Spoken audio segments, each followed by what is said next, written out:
신명기 25장 5절부터 10절. 형제들이 함께 사는데 그중 하나가 죽고 아들이 없거든 그 죽은 자의 아내는 나가서 타인에게 시집가지 말 것이요 그의 남편의 형제가 그에게로 들어가서 그를 맞이하여 아내로 삼아 그의 남편의 형제된 의무를 그에게 다 행할 것이요 그 여인이 낳은 첫 아들이 그 죽은 형제의 이름을 잊게 하여 그 이름이 이스라엘 중에서 끊어지지 않게 할 것이니라.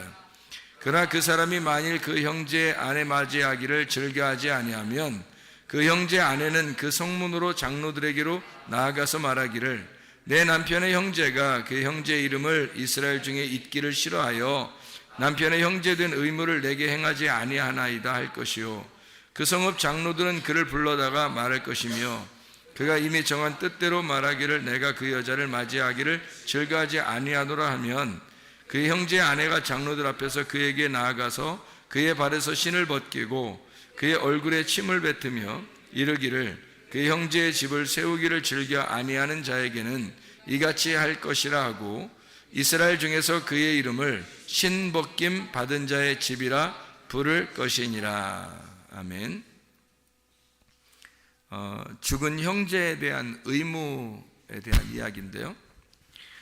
이건 아마 자주 나오는 말씀은 아니죠. 죽은 형제에 대한 이야기. 이게 마가복음 12장에도 나와 있는 말인데 마가복음 12장에 형제가 7이 있었는데 아내가 형제가 계속 죽어서 7번째까지 죽었는데 하늘나라 가면은 누구 부인이 되겠습니까? 라고 이제 사람들이 그 질문 아닌 질문을 한 거죠. 그랬더니 예수님께서 야, 하늘나라 가면 남편도 없고 아내도 없는 거다. 거기는 그냥 천사처럼 그렇게 다 되는 거야. 이제 그런 이야기를 이제 했거든요. 그러니까 여러분 잘 생각해 보시면, 그게 이제 천국 가면 어떻게 남편과 아내가 없다. 남편 알아볼까 못 알아볼까요? 남편하고 아내를 알아볼까 못 알아볼까요? 모르지 뭐. 가봐야 알지 뭐 알아볼지 안 알아볼지는 가봐야 아는 거죠. 근데 이제 혼이 가기 때문에 아마 알아볼 수도 있어요. 혼이 가기 때문에. 혼이 그 사람이잖아요. 그런데 이제 거기서는 아무도 장가가는 사람 없고 시집가는 사람 없다고 그렇게 얘기한 거죠. 이제 천사처럼 변한다는 거예요. 천사처럼 변한다는 말은 천사가 뭐예요? 천사가 무슨 뭐를 나타내는 거예요? 성경의 천사는? 여러분 그 천사하고 성경의 반대가 뭘까요? 귀신이겠죠? 천사 아니면 귀신이야. 그러면 천사가 아무래도 만나면 좋겠죠? 귀신 만나는 것보다. 그러면 귀신을 뭐라고 그래요? 더러운 영이라 그래요. 그러면 천사는 뭐예요? 어떤 영일까? 깨끗한 영이라죠. 깨끗한 말씀을 전하는, 그걸 이제 천사라 그러죠.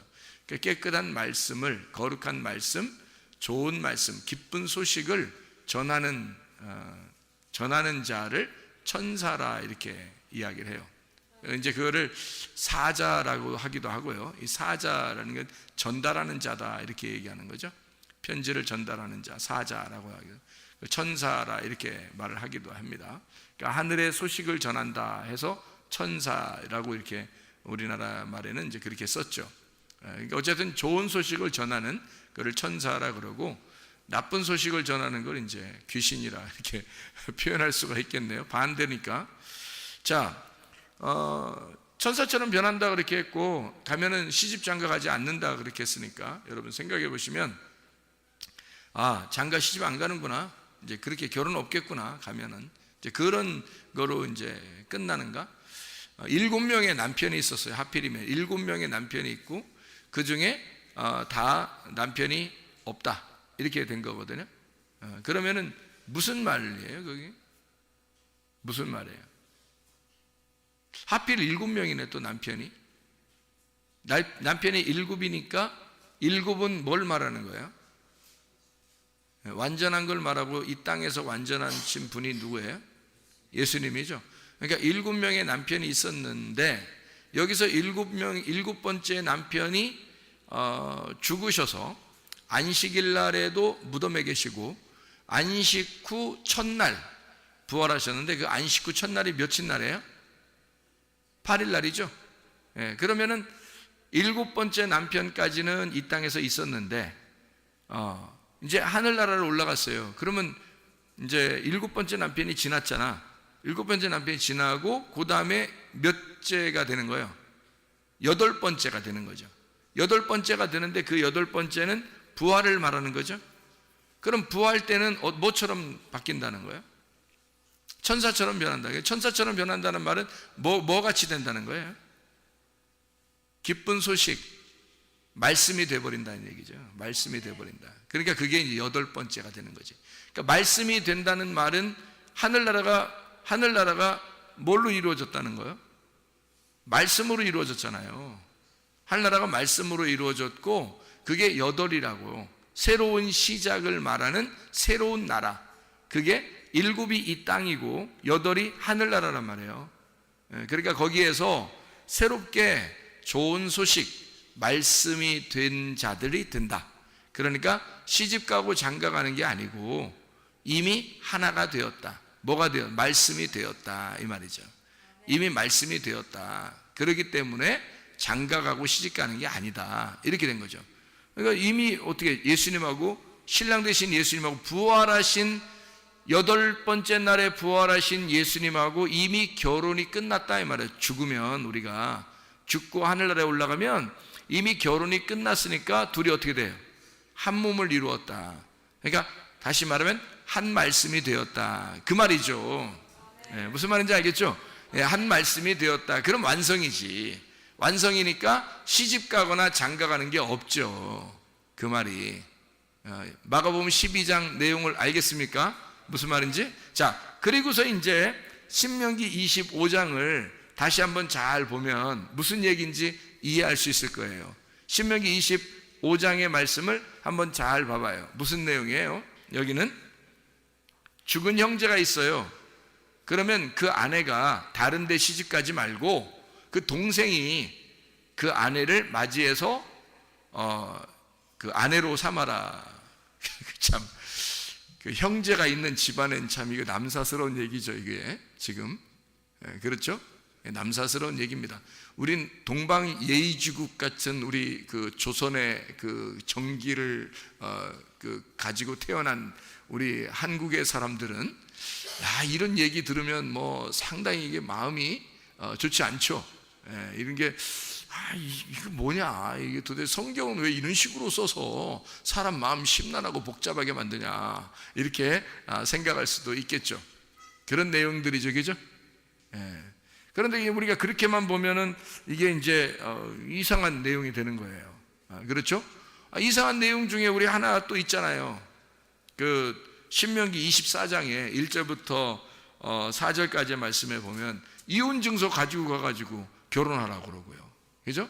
그것도 참 우리나라 이 예법하고는 진짜 안 맞는 얘기죠. 그러니까 우리나라 얘기하고는 진짜 안 맞는. 그러니까 이혼 증서만 있지 결혼 증서가 없어요. 그래서 이혼 증서를 가지고 가서 결혼하는 거예요. 그러니까 결혼을 하면 이혼 증서가 결혼 증서가 되는 거죠. 그래서 이혼 증서가 곧 결혼 증서. 그거는 이혼 증서가 결혼 증서라는 말은 결국에 어떤 걸 얘기하는 거라고요? 말씀을 얘기하는 거라고요. 그래서 말씀 자체가 이혼 증서고, 그리고 말씀 자체가 결혼 증서다. 자, 이혼 증서는 어떻게 하는 걸 이혼이라고 그래요? 어떻게 하는? 갈라지는 걸 이혼 증서라고 그러죠. 갈라지는 거니까 뭘 나타내는 거예요? 선악과를 나타내는 거고, 선악과는 우리에게 대표적으로 뭐를 설명하는 거죠? 율법을 설명하는 거예요. 그래서 사람을 판단하고 이렇게 분리시키는 그런 역할을 감당하죠. 그런가 하면 결혼 증서는 어떻게 돼요? 결혼 증서는 어떻게 된 거예요? 결혼은 하나가 된 거죠. 둘이 하나가 된 거니까 뭐예요? 생명나무가 되겠죠. 생명나무는 생명이라는 생명나무를 먹으면 어떻게 되는 거예요? 이게 율법이에요? 아니면 복음이라는 진리예요? 복음이라는 진리가 되겠죠. 그러니까 이렇게 성경이 이렇게 나누어져 있는 거를 설명해 주고 있는 내용이죠. 신명기 24장의 내용이. 그럼 신명기 25장의 내용은요? 신명기 25장의 내용도 뭔가 의미가 있겠죠. 예, 그래서 그거를 이제 지금 제가 설명한 거를 가만히 생각해 보면 이 말이 이해가 된다는 얘기죠. 이 말이. 그러니까 죽은 형제가 있고 그 다음에 동생이 있어요. 그러면 죽은 형제의 아내는 어디로 가야 돼? 반드시 동생의 아내가 돼야 되는 거예요. 딴 데로 가면 안 된다는 거예요. 동생이 있는데도 딴 데로 가면 큰일 납니다. 법이 안 되니까. 법적으로 안 되는 거예요. 그러면 법적으로 왜 이렇게 이걸 딱 막아놨을까? 이 내용을 굉장히 중요한 의미니까 여기다 넣는 거거든요. 율법적으로 이건 꼭 지켜야 된다라고 이야기한 거예요. 근데 우리 동방예의지국에서는 이런 게 남사스러운 얘기라고요. 뭐 이상한 얘기죠. 어떻게 식구끼리 형수가 식구였는데 형님이 돌아가셨다고 해서 그 형수랑 같이 이렇게 아기를 놔주고 이렇게 하는 게 이게 이상하잖아요. 그러니까 이게 뭔가 이상한 얘기들란 말이에요. 그런 얘기가 아니고 그런 얘기가 아니죠. 그런 얘기 아니니까 써놨지. 그런 얘기였으면 이거 뭐 글자로만 보면 이제 이거 놓고서 이제 뭐 또 봐라 이렇게 하지 않았느냐, 뭐 우리 기독교인들도 이렇게 해야 된다 이러면 어떻게 해? 큰일 나지. 이게 뭐 이상한 얘기가 되잖아요. 네. 그러니까 이게 이제 어떤 의미를 가지고 있다는 거죠. 어떤 의미를 가지고 있냐면 죽은 형제가 있습니다. 죽은 형제가요. 그리고 이 사람이 만약에 자기가 남편이 안 되겠다 이렇게 하면은 신을 벗기래요. 신을 벗겨가지고 막 신으로 후려 때리고 이렇게 하지 말고 침을 얼굴에다 확 뱉어버리라는 겁니다. 더럽게 진짜. 에? 야, 이 더러운 놈아 이러면서 침을 확 뱉어버리고 그러는 거예요. 그러니까 신 벗기고 침 확 뱉어. 침을 뱉으면요 저주받았다는 얘기거든요. 이게. 침을 뱉으면. 그러니까 축복을 해야 되는데 저주를 내려버리는 겁니다. 저주를 내려버리면 어떻게 되는 거예요? 저주를 내려버리면 저주 내리면 축복이 아니라 저주를 내려버리면 어떻게 될까요? 씨가 안 생기는 거죠. 씨가. 그러니까 침을 탁 뱉고 그 신발 확 뺏어 놓고 이렇게 하라는 거예요. 그러면 신발 벗겨졌다? 이 말은 무슨 말일까? 그러면 신발 벗겨졌다. 신 벗기운 자의 집이다 라고 이렇게 부르래요. 신발 벗겨졌다 이 말은. 신발 신고 뭐 하죠? 우리 신발 신고 뭐 해요 사람들이? 걸어가지 뭘 신발 신고 걸어가지. 신발 신고 그러면 날라가요? 신발 신고 걸어가잖아요. 이게 신발 신고 이게 걸어가죠? 예? 그럼 신발 벗기면 못 걸어가죠?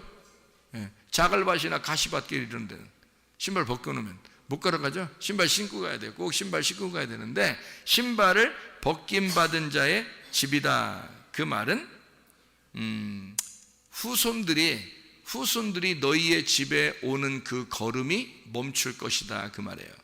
너희 집에 후손들이 없을 것이다. 다시 말하면 씨가 안 생길 거다. 이런 뜻이에요. 그러니까 저주하는 거죠. 이게 성경에서는 굉장히 큰 저주입니다. 후손들의 발걸음이 너희 집안에 끊길 것이다. 이건 큰 저주입니다. 씨가 이 성경의 가장 큰 축복이거든요. 그러니까 그 아들이 생긴다는 것이 가장 큰 축복인데 성경에서 그게 없겠다는 거예요. 그 집안에 너희 집에는 그런 게 없을 것이다 라고 후손들이 너희 집에 안 찾아올 거다 이렇게 탁 끊어놓는 거죠. 이게 굉장히 이제 놀라운 저주예요. 이게 그렇다면 여기 이제 아내를 형수죠. 형수를 동생이 이제 아내로 맞이해야 되는데 안 맞이하면은 이제 이렇게 된다는 거 아니에요, 그죠? 씨 안 생긴다는 얘기야. 그러면 맞아들이면 어떻게 되는 거예요? 맞아들이면 형한테 씨를 전달해 주는 거죠. 형의 씨가 대신 동생을 통해서 형의 씨가 형수한테 들어가는 거예요. 그러니까 동생은 형님이 그러니까 아기를 아직 못 낳았잖아요. 형수가. 그러니까 동생이 대신 아기를 낳게 해주는 거예요. 그래서 동생이 아기를 낳게 해줌으로써 형수가 어떻게 되는 거냐면 형님의 씨를 이어가는 거죠. 족보가 이어져 가는 거예요. 그러니까 이거는 단순히 어떤 의미예요? 그러니까 어떤 의미로 지금 뭐 신을 벗긴다 또는 동생이 남편이 돼야 된다 뭐 이런 얘기들은 어떤 얘기예요? 어떤 얘기를 지금 하고 싶은 거예요? 씨에 대한 얘기를 하고 싶은 거예요. 그러니까 신발 벗기운 자의 집이다라고 하는 것도 씨가 후손이 끊어질 것이다 라는 얘기고요. 만약에 아내로 맞아들여서 그 형님의 형수 그러니까 아내에게 씨를 아기를 낳게 한다면 후손이 이제 계속 끊어지지 않는 집안을 만드는 그 씨를 주는 역할을 하는 거죠. 그런 얘기가 되겠죠. 그렇죠? 자, 그러면은 이제 신명기 25장의 5절부터 10절까지의 이 이야기는 자, 죽은 형제가 나오고 그 다음에 동생이 나온단 말이에요. 그러면 이제 이걸 누구라고 볼 수 있나요? 누구? 죽은 형제가 누굴까요? 죽은 형제가 아담을 얘기하는 겁니다. 죽은 형제가 선악과 먹고 죽은 아담을 말하는 거죠. 그러니까 그 아담에게서 아내가 생겼는데 그 아내가 아담이 첫 번째 아들이기 때문에 죽어요. 그리고 두 번째 아들이 와요. 그게 동생입니다. 동생이 와가지고 동생이 누구예요? 그러면 동생은 생명나무 대신 예수님이란 말이에요. 동생은 생명나무 대신 예수님이니까 반드시 그 형수에게 씨를 남겨줘야 되는 거예요. 그러니까 그 여인에게 씨를 남겨줘야 된다.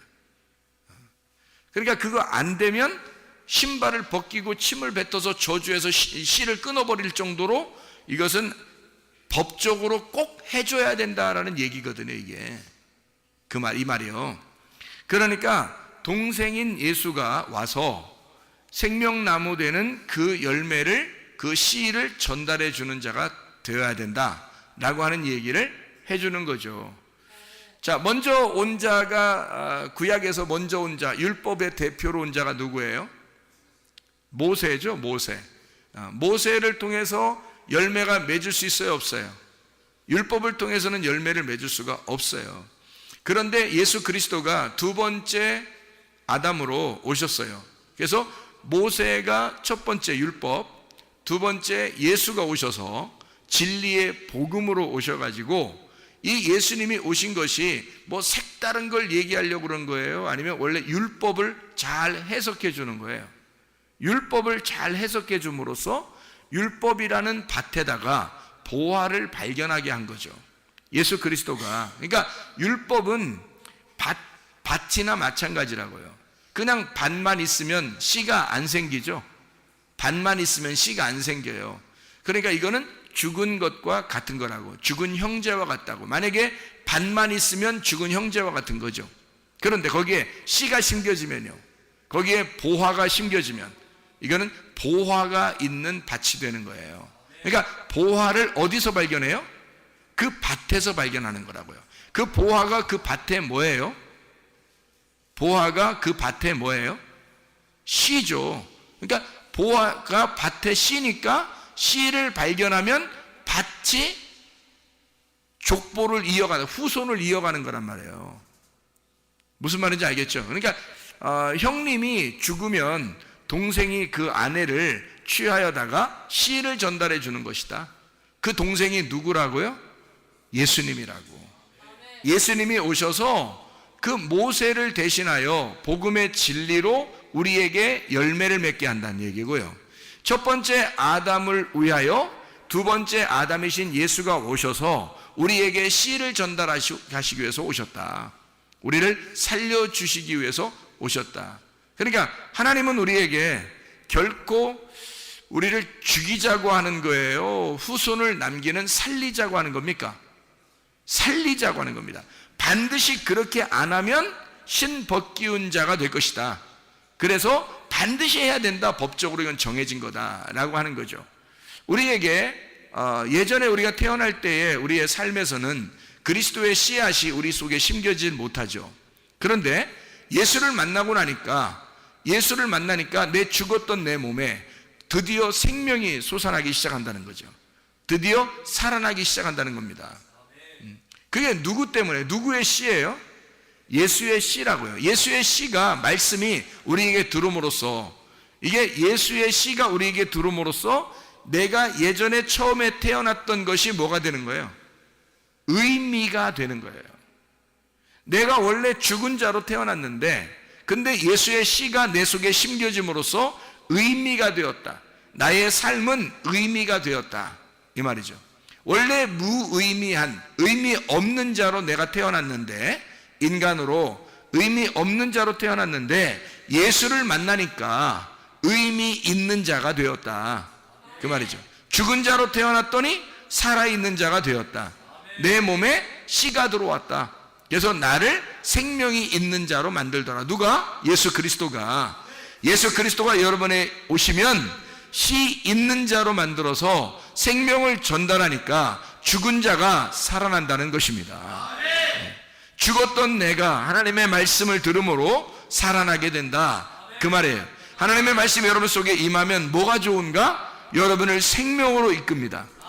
죽었던 나를 생명으로 인도하는 것은 하나님의 말씀밖에 없어요. 그 말씀이 씨앗이고 그 씨앗이 생명이고 그 씨앗이 보호하기 때문에 그것이 없이는 밭 자체는 죽은 거라고요.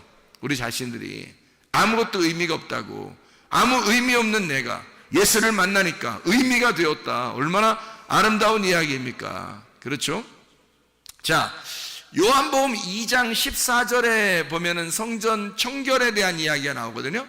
요한복음 2장 14절, 예수님이 곧 성전이라고 그렇게 하는데, 신명기 14장을 한번 봐봐요. 신명기 14장 25절을 보면 이렇게 되어 있습니다.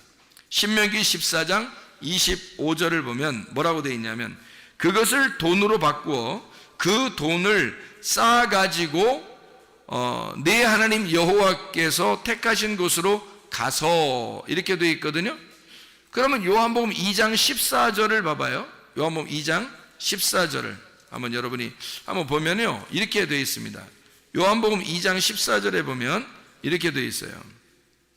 성전 안에서 소와 양과 비둘기 파는 사람들과 돈 바꾸는 사람들이 앉아있는 것을 보시고 채찍을 만들어서 후드로 패버렸다. 이제 그 이후의 얘기는 그런 얘기예요.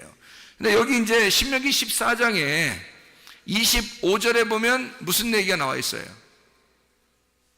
분명히 돈을 가지고 가서 동물들을 사라고 그랬어요. 그러니까 신명기 14장 25절 26절에 보면요, 돈을 가지고 가서 동물을 사가지고 제사를 드려라, 이렇게 얘기가 나왔다고요. 이미 쓰여 있는 거예요. 쓰여 있기 때문에 사람들이 그래 한 거예요. 그럼 왜 예수님은 이렇게 쓰여 있는 얘기대로 했는데 왜 예수님은 막 노끈으로 채찍을 만들어 가지고 막 때리면서 나가라고 그랬을까요? 왜 그런 거예요? 네? 이유가 딱 한 가지잖아요. 이유가 딱 한 가지.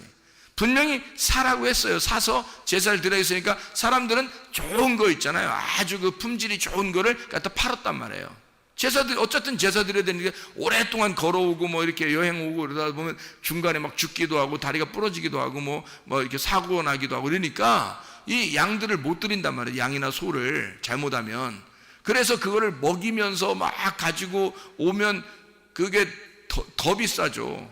소 한 마리 끌고 오려고 그 먼 길에서 이렇게 데리고 여기까지 왔는데 막 소 먹이면서 와야 될 거 아니에요. 그러니 그 먹는 그 여물을 하고 그리고 소 끌고 오는 거하고 그 노동하고 다 비교해 보면요, 그냥 사는 게 편해요. 사는 게 자기들도 다 계산해 보는 거야. 계산해 보면 사는 게 훨씬 싼 거죠. 자기들이 끌고 오는 것보다 며칠 몇 날을 끌고 와야 되는데 생각해 보세요. 멀리서 그것도. 근데 이제 와서 이제 보면은 합격, 불합격을 이렇게 내거든요. 제사장들이 거기 이제 앉아 있는 사람들이요, 합격, 불합격이 내요. 근데 멀리서 그렇게 힘들게 막 끌고 왔는데 여기 왔는데 불합격 그러면요, 그 여기까지 데리고 온 소는요 버려야 돼요. 불합격 맞으니까. 그 어떻게 또 끌고 갈 수도 없잖아요. 이거 어디 제사 드리려고 끌고 왔었는데 끌고 갈 수가 없어요. 불합격 맞으면 그냥 죽는 거예요. 죽이고 또 새로 사야 돼. 어차피 생각을 해보세요. 여러분이 그런 시대라면 어떻게 하겠어요? 돈 들고 가가지고 사지 뭐하러 그걸 끌고 다니겠냐고. 돈 들고 가서 사지. 그렇죠? 당연한 거예요. 그래서 여기 신명기 14장에 써놨던 겁니다. 너희들 가가지고 돈 들고 가서 사가지고, 그런 위험성이 있으니까 돈 들고 가서 사가지고 제사 드려라. 제사 안 드릴 수는 없고 그러니까 그렇게 드려라 라고 써놓은 거죠. 그런데 예수님은 성전에 그거 판다고 막 또 때리고 막 이런단 말이에요. 예수님이, 이 사람들이 볼 때 예수님 굉장히 미운 거야. 예수님 막 자꾸 자기들 방해하니까 다니면서, 자기들이 뭘 하려고 그러면 자꾸 옆에 쫓아와서 방해하고 그러는 거 아니에요. 뭐 장사 좀 해본다는데, 장사도 꼭 필요한 장사란 말이에요. 이게 지금 제사를 꼭 드려야 되는데 제사에 꼭 필요한 장사인데 예수님이 막 후드려 패면서 방해하는 거잖아요. 장사 방해하는 거잖아. 막 엎어버리고 막 이러니까. 왜 시장 가가지고 누가 깡패도 아니고 가가지고 막 이렇게 막 시장에서 막 돈통 같은 거 막 엎어버리고 막 발로 차고 이거 누가 하는 짓이에요? 그건 다 깡패가 하는 짓들 아니에요. 근데 그거를 예수님이 하고 있으니까 사람들이 좋아하겠냐고. 예수님을 생각을 해보라고요. 그러면 여기서 이걸 하라고 했는데도 왜 예수님은 거기서 노끈을 만들어 채찍을 만들어 가지고 왜 이렇게 때리면서 나가라 했을까? 왜 그래? 뭐 하나 이유가 있어요. 왜 그랬을까요? 뭐 때문에 그래요? 예? 뭐 때문에? 예, 성전을 깨끗하게 하려고 그런 겁니다. 성전 깨끗하게 하려고. 왜 더러웠어요?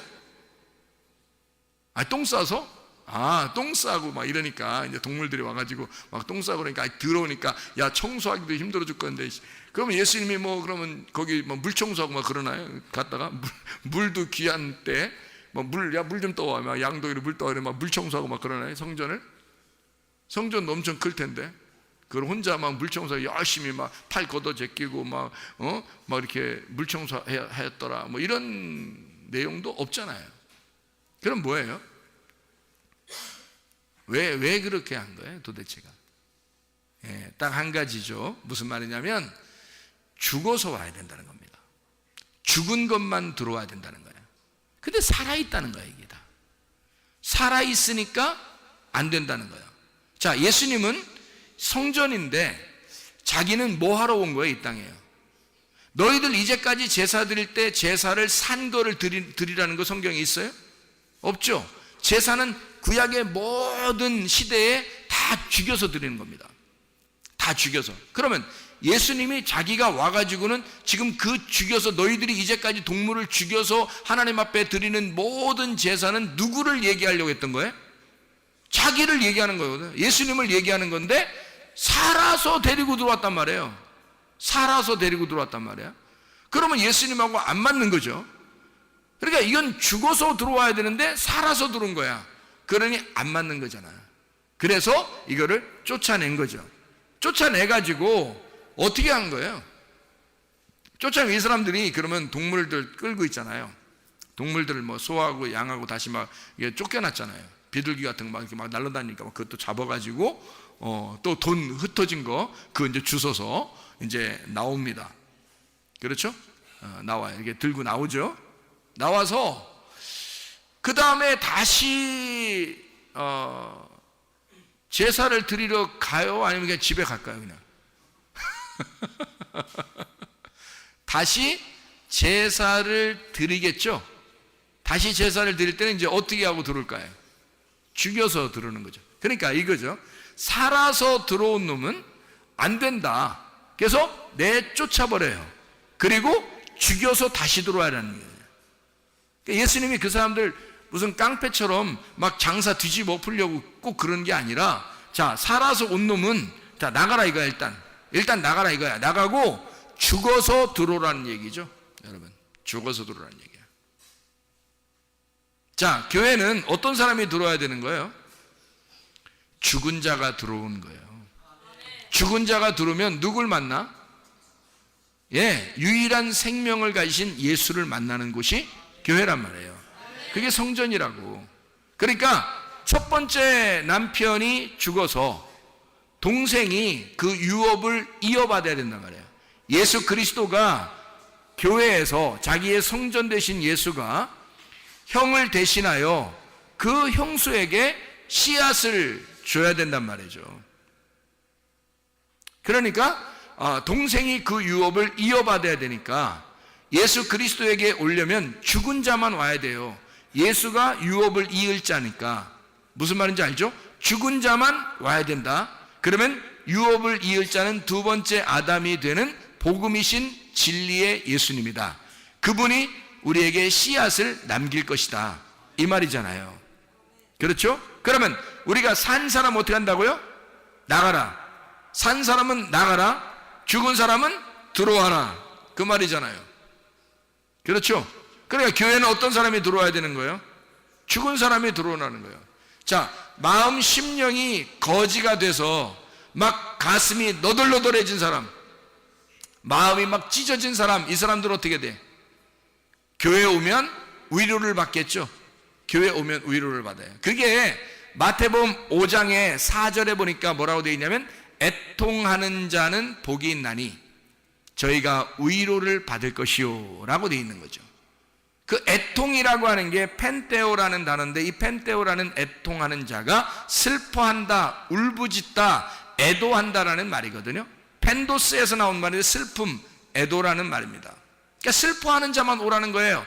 그냥 뭐 헬렐레 그런 사람 오는 게 아니에요. 교회는 슬픔이 있는 자가 오라는 거예요. 파스코에서 나온 겁니다. 이 고난당하다, 이게 파스카랑 같은 단어인데요. 파스코, 파스카 같은 단어인데 6월절이라는 단어입니다. 그러니까 6월절에 애통이 있는 자, 예수 그리스도 안에서 어린 양의 죽음이 나를 위한 것이다 라고 그 애통이 있는 자, 6월절 장자의 죽음을 경험한 자 있잖아요.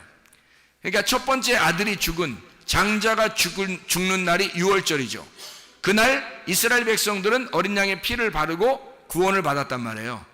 그러니까 장자가 죽는 날 이스라엘 백성은 구원을 받은 거죠. 그러니까 장자의 죽음이 있을 때 찾아가 씨앗을 넘겨주는 거죠. 무슨 말인지 알겠어요? 그러니까 첫 번째 아들을 대신하여 두 번째 아들이 유업을 이으게 만드는 거죠. 후손을 준다는 얘기예요. 첫 번째 죽은 자를 위해서 산자가 온다는 얘기죠. 그러니까 너희들이 죽어서 오면 살려준다는 말입니다. 죽어서 오면 살려준다. 근데 살아서 오면 너를 반드시 죽일 것이라는 얘기입니다. 살아서 오면 죽이고 내쫓아버리고, 그리고 다시 죽어서 들어오면 너를 살려줄 것이다 라는 게 성경의 말씀이죠. 그러면 여러분, 교회라고 하는 것은요, 애통을 당하는 것이 곧 뭐라는 얘기예요? 위로라는 얘기입니다. 애통을 당하게 되면 그것이 곧 위로라는 거예요.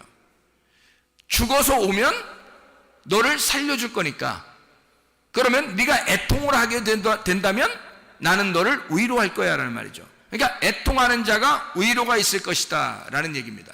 자, 불뱀에 물린 자를 노뱀을 갖다 걸어놓으면 살려주는 거죠.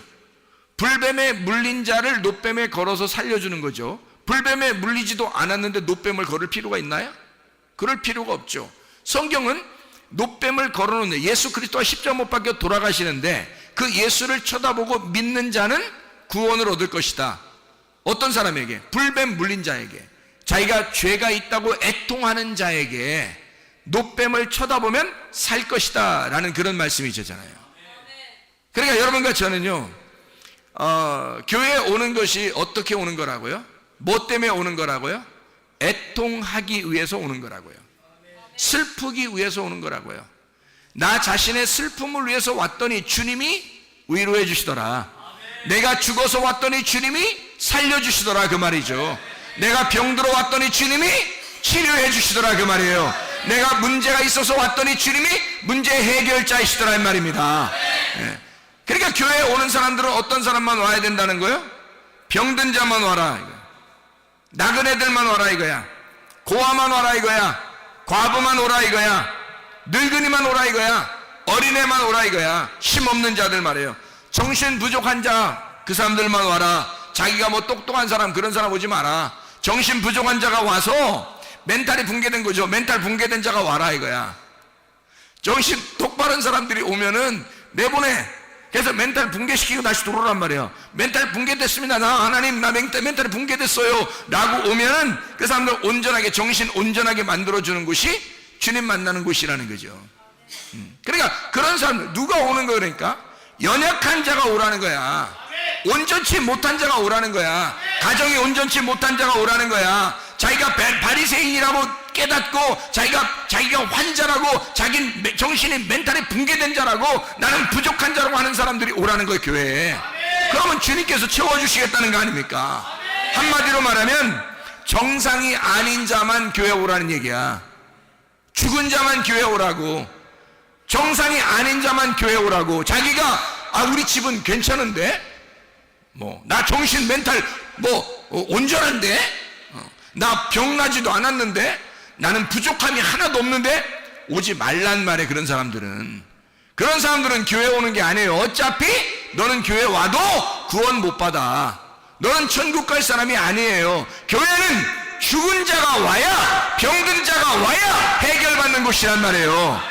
하나님 앞에 오는데 죽은 자가 들어와야 해결해 주죠. 내 남편이 죽었습니다 하고 동생에게 와야 되는 거지. 그래야 그 동생의 씨를 전달해 주는 거 아닙니까? 자기 남편이 죽었어야지 되는 거지. 그래야 동생한테 오는 거지. 자기 남편이 안 죽었는데 어떻게 동생한테 와요? 말이 안 되죠. 형님이 안 죽었는데 동생한테 합니까? 안 되죠. 형님이 죽었다는 것을 인식하는 자만 오라는 거죠. 다시 말하면 과부만 오라는 거예요. 고아만 오라는 거야. 나그네만 오라는 거예요, 교회에. 자기가 남편도 있고, 아버지도 있고, 가정도 온전하고, 잘 살고, 머리도 좋아서 공부도 잘하고, 정신 멘탈에 아무 문제가 없고, 이런 사람들은요, 구원받기 어렵습니다. 그렇게 자신감을 가지고서도 이 세상은 충분히 살아갈 수 있으니까. 그러나 이 세상에서 나는 부족한 자입니다. 정상이 아니에요. 이 세상에서 볼 때는 내가 정상이 아닙니다 라고 대부분 사람들 보니까요, 자기가 정상이라고 하는 사람들은 더 비정상이더라고. 그게 자기가 정상이라고 하는 사람들이 더 비정상이더라고. 그 정도로 세상은 지금 정상이 아닌 사람들의 삶이에요. 이 세상은 그런 부족한 자가 나 죽었습니다 라고, 내가 가지고 있는 모든 소유가, 내가 소속되어 있는 데가 다 사망이에요, 죽었어요, 온전치 못합니다 라고 교회에 찾아왔더니 교회에서 주님이 치료자가 되시더란 말이야. 주님이 그 사람을 살려주시더란 말이에요. 그게 교회가 되는 거예요. 우리 교회는 부족한 사람들만 오라는 거예요. 우리 교회는 좀 온전한 사람 오지 말라는 거야. 처음부터 나 온전합니다 하는 사람은 와봐야 다시 쫓겨나. 우리 교회 같은 데는요. 우리 교회는 그런 사람들이 와가지고 가만히 들어보면 영 거실리는 얘기만 해. 그러니까 그 사람들이 기분이 안 좋다고 그래요. 자기가 온전하다고 생각했는데 자꾸 거실리는 얘기만 하니까 기분이 안 좋다고 그러는 사람도 있어요. 그런데 여러분 보세요. 좀 부족하고 힘들고 연약하고 애통하고 슬픈 사람들이 우리 교회에 오면요, 위로받습니다. 그래요. 주님은 그런 사람들을 만나러 오시는 거니까, 그런 사람들을 만나서 부활시키는 게 예수님의 목적이거든요. 그들에게 씨를 주는 거야. 말씀을 주기 위해서 주님은 그런 사람들만 오라는 거거든요. 그러니까 우리 교회는 그런 사람들 찾아오라는 거예요. 그런 사람들이. 그럼 여기에 그런 사람 찾아오면 주님이 정상 만들어준다는 거 아닙니까? 그죠? 씨를 만들어준다는 거 아니에요? 그죠? 그러면 그렇게 잘 됐다 이거야. 그렇게 부족한 자가 와서 온전해지는 곳이 여기라면, 온전하다고 생각하는 자가 이곳에 오면 죽어야 된다는 거죠. 그러니까 비정상이 돼야 된다는 거죠. 이 설교를 듣다 보니까 영 자기가 비정상 같아. 그 온전한 것입니다. 비정상이라고 여길 때에 그때 주님이 온전하게 만들어 주시니까. 그래서 비정상이 우리 교회에 오게 되고, 비정상이 오게 되면 이 사람을 정상적으로 하나님이 온전케 만들어 주시는 곳이다. 그래서 이 사람의 삶을 구원해 주시고 씨를 심어주고 말씀을 갖다가 전달해 주신다. 후손을 있게 하신다. 생명이 연결되도록 한다. 생명이 영원히 살 수 있도록 영생하도록 한다 라는 그런 말씀이거든요. 그러니까 주님이요, 주님이 보면, 자, 정상이라고 생각한 사람은 교회에 오라 말라, 안 와도 된다. 비정상으로 생각되는 사람들은 반드시 교회를 찾아 나와야 된다. 그러면 예수님께서 그 사람에게 생명을 주시려고 한다. 그죠? 생명이 없는 자라고 하는 자에게 오면 생명을 주시려고 한다. 그게 주님이시다. 자, 그러니까 보세요. 교회에 온다는 것은 어떤 사람들만 오라고요? 부족하고 뭔가 비정상적인 그런 사람들이 오게 된다. 그게 와서, 그러면 여기서 온전하게 됐어. 온전하게 되면 어떻게 다른 데로 가야 되나요? 이제 그런 사람들만 오라겠으니까, 그런 사람들만 초청하니까 우리 교회는, 자, 정상이 됐어요. 그럼 여기서 이제 가는 거예요? 딴 데로? 어떻게 해야 돼요? 어떻게 하면 좋겠어요, 여러분? 비정상이 와서 정상이 되면요, 간증이 되잖아요. 간증이 된다고요. 그 사람은 비정상으로 시작해서 왔기 때문에 이 사람은 교만할 수가 없죠. 교만할 수가 없죠. 그래서 교회는 겸손한 거예요. 교만할 수가 없는 거예요. 다른 사람과 비교하거나 비판하거나 할 수가 없는 거예요. 왜? 자기가 비정상으로 왔으니까. 뭘 해도 부족한 사람이잖아요. 뭐 중독 걸린 사람이 있는가 하면, 정신적인 멘탈이 붕괴된 사람이 오는가 하면, 진짜 병자가 오는가 하면, 과부나 고아나 나그네가 오는가 하면, 뭔가 잘못된 사람들이 오게 되면 이 사람들이 그런 상태에 왔다가 예수를 만나서 온전케 되는 거예요. 그럼 온전케 되면 어떻게 돼요? 그러면 여기서 간증거리가 되는 거죠. 아, 내가 옛날에 이랬는데요, 지금은요 이렇습니다 라고 간증할 거 아니겠어요? 그런 삶을 사는 게 교회예요. 그런 간증의 삶을 사는 곳이 교회라고요. 근데 처음부터 정상이라고 자기가 생각된 사람이 교회 오면 그 사람 어떻게 해요? 예수님께서 너 살아서 왔구나, 노끈으로 채찍을 만들어서 때려버립니다. 나가라고. 너 살아서 왔구나. 죽어서 와야 돼. 네가 죽어서 와야 내가 널 살리지. 그렇게 되는 거죠. 무슨 말인지 알겠죠? 그러니까 먼저는 죽음이다. 두 번째는 살림이다. 그러니까 죽음과 사는 것이 함께 공존하는데, 첫 번째 죽어서 오는 걸 두 번째 살려서 내보낸다 라고 하는 그런 얘기가 되겠습니다. 여러분, 우리 이 교회에 오면 치료가 일어나야 합니다. 일반적으로 평범하게 치료들이 일어나야 됩니다. 문제의 해결은 그냥 일반적으로 그냥 손쉽게 문제 해결들이 되어야 합니다. 하나님의 그 역사하심을 우리 교회에서 기적과 표적이 평범하고 아주 일반적으로 일어나야 합니다. 그게 우리 교회가 되셔야 돼요. 왜? 교회는 부족한 자가, 병든 자가, 문제가 있는 자가, 비정상적인 자가 와서 해결받는 곳이니까, 그게 교회니까, 그게 예수가 있는 곳이고, 예수를 만나면 그렇게 돼야 하니까. 오늘 이 밤에 여러분이 문제가 있으면 자기의 부족한 점들을 하나님 앞에 내놓고 기도하시기를 바랍니다. 우리 주님은 우리에게 반드시 씨를 주려고 하길 원하고, 주님 반드시 우리를 살려주시기를 원하십니다. 나 죽었습니다 라고 하는 자에게 주님은 반드시 후손을 있게 하고 그 사람을 생명을 주어서 영원한 생명을 주시기를 원하시는 주님이시란 말이에요. 우리 한번 기도하겠습니다. 기도할 때 우리 하나님, 내가 이런 사람입니다. 내가 이런 사람입니다. 내가 이런 부족한 사람입니다. 그러나 우리 하나님, 나를 치료해 주십시오. 나를 문제를 해결해 주십시오. 나를 건져 주십시오. 우리 한번 기도합니다. 주여, 주여, 주여. 우리 하나님 아버지, 사랑과 은혜를 감사를 드립니다. 하나님, 우리는 연약합니다. 부족합니다. 그래서 교회를 찾아왔습니다. 하나님 아버지, 주님을 찾아왔습니다. 죽은 자만 치료를 받아주신다고 해서 죽은 자로 왔습니다. 비정상으로 왔습니다. 연약하여 왔습니다. 뭔가 모자라서 왔습니다. 주님, 우리 주님을 만나 온전케 되어지기를 원합니다. 치료되어지기를 원합니다. 완전하게 되어지기를 원합니다. 정상되어지기를 원합니다. 우리 하나님 붙들어 주시옵소서. 그리스도 예수 안에서 거룩한 주님 만나 회복되는 놀라운 역사, 치료되는 놀라운 역사 있게 도와 주시옵소서. 우리 하나님 아버지, 사랑과 은혜를 감사를 드립니다. 아버지 하나님, 우리는 비정상으로 부족하고 연약하고 병든 자로, 문제가 있는 자로 주님을 찾아왔지만, 우리 주님께서 우리에게 하나님의 말씀을 전해주시고 우리를 살려주시기 위하여 정상 만들어 주시고 온전하게 만들어 주신 우리 하나님이심을 믿습니다.